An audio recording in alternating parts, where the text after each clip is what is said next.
FORA.tv. The world is thinking. So I was out at dinner last night with someone I hadn't seen for a year or two, and he was asking me about what it was like working at Google. And the very first question he asked me was, why does Google need to know so much about me? And I think that's a phrase that I've heard so many times from journalists and members of the public. And the truth is, we actually know very, very little about you. I mean, we live in a data trail era.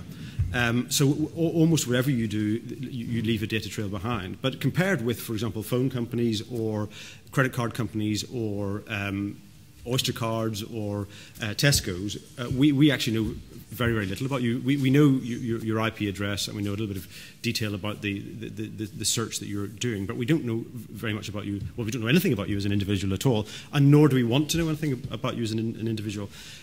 Google's interest is much more in aggregated data, in big patterns of what people are searching for. And what I would suggest is, rather than data somehow being associated with something sinister, it's very important to make it clear that data is hugely beneficial, that the collection of data is generally speaking, I mean, I'm not saying generally speaking a good thing, but the collection of data by Google is a good thing. Because it helps us. Why do we collect data? We collect data not for the sake of it, not to do anything sinister with it, or to sell it to other companies, which we would never do. I think a lot of people have that misconception. Or to give it to governments. We have a strong record of resisting government attempts to get hold of our data. The reason we retain data is to make ever more useful products that people want to use, and people are using those products by their own free will. There's no one forcing them to do so.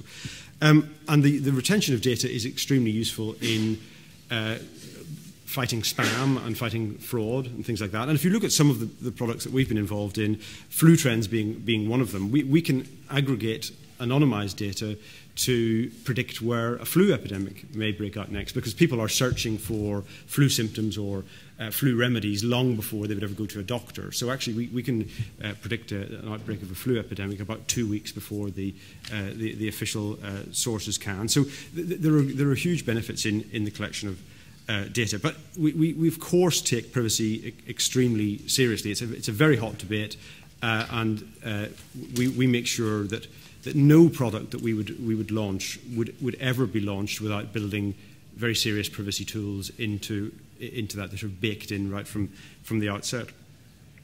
But I think one thing that I would like to suggest in this debate is that we should start to have a slightly more sophisticated debate about privacy. I mean, one thing that I deal a lot with journalists, and journalists are very, very keen on the issue of privacy. And sometimes it almost feels when a new Google product comes out that they look at the product and they go, right, what are we going to write about this? Oh, there must be a privacy angle. Let's get on the phone to the privacy campaigners and see what we can make of that story.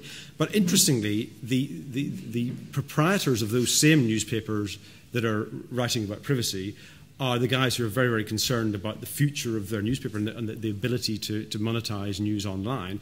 And they're extremely interested in ever more sophisticated ways of targeting advertising, which again has issues around privacy associated with it.